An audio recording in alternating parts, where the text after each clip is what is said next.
Assalamualaikum warahmatullahi wabarakatuh. Baiklah, sebelum kita memulai pembelajaran, ada baiknya kita berdoa terlebih dahulu menurut kepercayaan masing-masing. Berdoa, mulai. Berdoa selesai. Baiklah, pada hari ini kita akan membahas pembelajaran tentang pementasan drama. Ada yang tahu apa itu pementasan drama? Pementasan drama sering juga disebut sebagai sandiwara atau teater, yang berarti ajaran yang disampaikan secara rahasia dan tidak terang-menerang. Drama adalah kisah hidup manusia dalam masyarakat yang diproyeksikan di atas panggung, disajikan dalam bentuk dialog dan gerakan berdasarkan naskah. Didukung tata panggung, tata lampu, tata musik, tata rias, dan tata busana. Drama juga bisa diartikan sebagai sebuah bentuk tontonan yang mengandung cerita dipertunjukkan di depan orang banyak. Drama juga mencangkup teater tradisional maupun teater modern. Pementasan drama merupakan kesenian yang sangat kompleks, karena seni drama bukan hanya melibatkan banyak kesenian, melainkan juga mengandung banyak unsur. Unsur-unsur itu saling mendukung dan merupakan bagian yang tidak dapat dipisahkan dari keutuhan pementasan drama. Semua unsur pementasan drama harus dianggap dengan baik. Jika salah satu unsur tidak melibatkan pementasan drama, maka tidak akan terwujud. Baiklah, selanjutnya unsur-unsur pementasan drama. Unsur-unsur pementasan drama yaitu ada 9. Yang pertama, naskah drama. Apa itu naskah drama?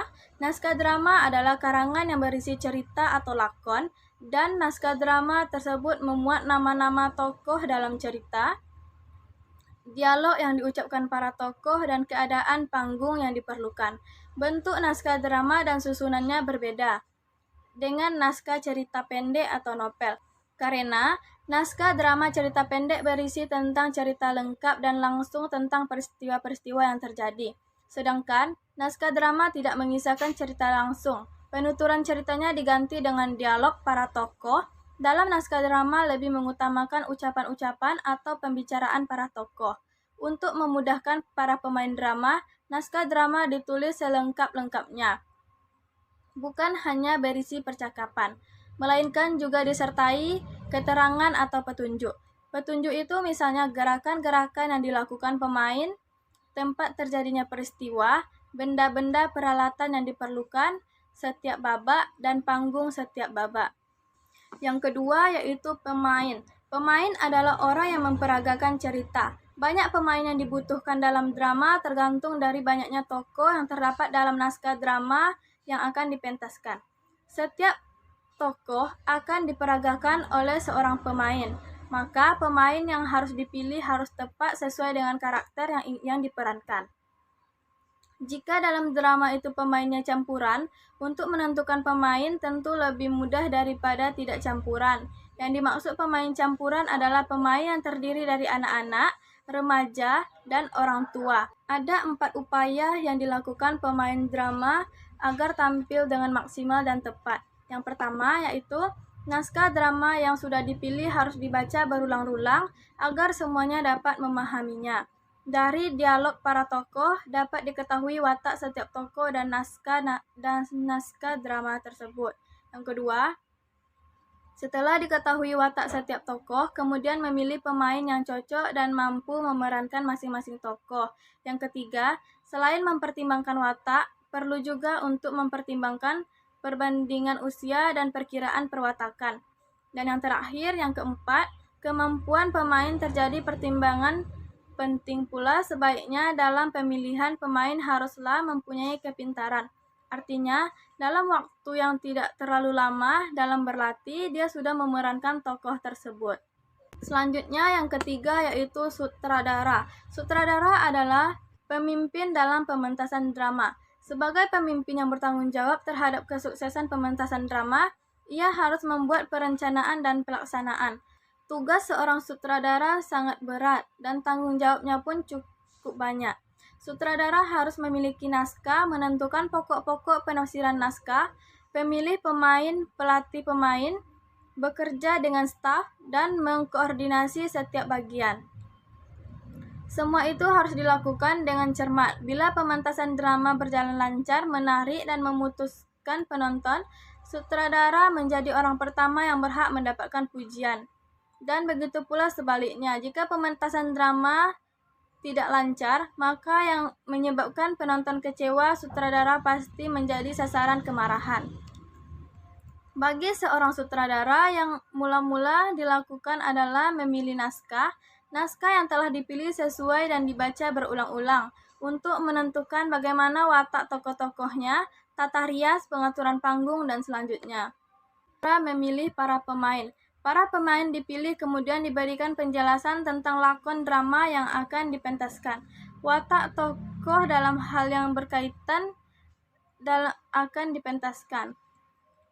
Tugas sutradara yang selanjutnya adalah melatih, membimbing, dan mengarahkan para pemain agar dapat mengarahkan tokoh dalam cerita. Sutradara harus mampu menafsirkan watak dan lagak tokoh cerita secara tepat, kemudian memindahkan watak dan lagak itu kepada para pemain. Seorang sutradara tidak boleh segan dan ragu menegur, mencela, dan menyalahkan pemain yang salah mengucapkan dialog atau berakting. Jika perlu, dengan tegas menindak pemain yang tidak disiplin. Tugas sutradara sangatlah banyak dan beban tanggung jawabnya sangatlah berat. Karena itu, sutradara sebaiknya mampu memilih naskah yang baik, pandai menafsirkan watak tokoh cerita, pandai memilih pemain yang tepat, sanggup melatih para pemain, bisa bekerja sama dengan para petugas, dan cetakan dalam koordinasi semua bagian. Selanjutnya yang keempat yaitu tata rias. Tata rias adalah cara mendandani para pemain. Orang yang mengerjakan tata rias disebut penata rias. Penata rias adalah seorang wanita maupun seorang pria, karena yang dilihat adalah keahlian dalam bidang tata rias. Alat-alat tata rias yaitu dapat berupa bedak, pemerah bibir, bubuk hitam dari arang, pensil alis, galung palsu, dan kumis palsu, serta lem. Seorang penata rias haruslah memiliki rasa seni yang tinggi. Selain itu, harus mempunyai jiwa seni yang tinggi agar bisa merias para pemain sesuai karakter yang diinginkan. Penata rias harus mampu mengatur waktu sehingga setiap pemain akan naik panggung sudah dirias dengan baik. Yang kelima yaitu tata busana. Tata busana adalah pengaturan pakaian pemain dari bahan, model, maupun cara mengenakannya. Tata rias sangat berkaitan erat dengan tata busana karena keduanya saling bergantungan. Tetapi tata rias hanya khusus untuk menghias wajah, sedangkan tata busana yaitu mengatur pakaian para pemain. Berjalannya suatu cerita atau pementasan drama tergantung kepada tata rias dan tata busana, karena setiap karakter yang ditampilkan harus sesuai dengan tata busana dan tata rias. Tata rias dan tata busana harus saling memahami, saling menyesuaikan, dan saling membantu agar hasilnya memuaskan. Karena tata rias dan tata busana merupakan hal penting dalam sebuah pementasan drama. Karena sebuah pementasan drama akan menghayati jika tata rias dan tata busananya juga menjiwai dan cocok kepada karakter para pemain. Selanjutnya yang keenam yaitu tata panggung. Tata panggung adalah tempat para pemeran lakon drama. Sebagai erat pertunjukan, biasanya panggung dibuat sedikit lebih tinggi daripada lantai. Sering pula lebih tinggi di tempat duduk penonton agar penonton yang lebih jauh dapat melihat pertunjukan drama. Tata panggung adalah keadaan panggung yang dibutuhkan untuk pemain pementasan drama. Petugas yang menata panggung disebut sebagai penata panggung. Penata panggung biasanya terdiri dari beberapa orang atau beberapa tim supaya dapat mengubah keadaan panggung menjadi lebih cepat.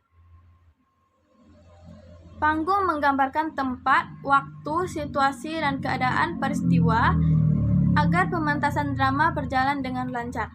Yang ketujuh yaitu tata lampu. Tata lampu adalah pengaturan cahaya agar situasi dan kondisi pada saat pementasan drama cocok kepada keadaannya. Contohnya, jika ada naskah drama menceritakan tentang hutan, lampunya harus gelap. Sedangkan jika ada pementasan drama yang pada siang hari, pementasannya dan pencahayaannya harus terang. Itu tata suara. Tata suara bukan hanya pengaturan pengeras suara, melainkan juga musik pengiring.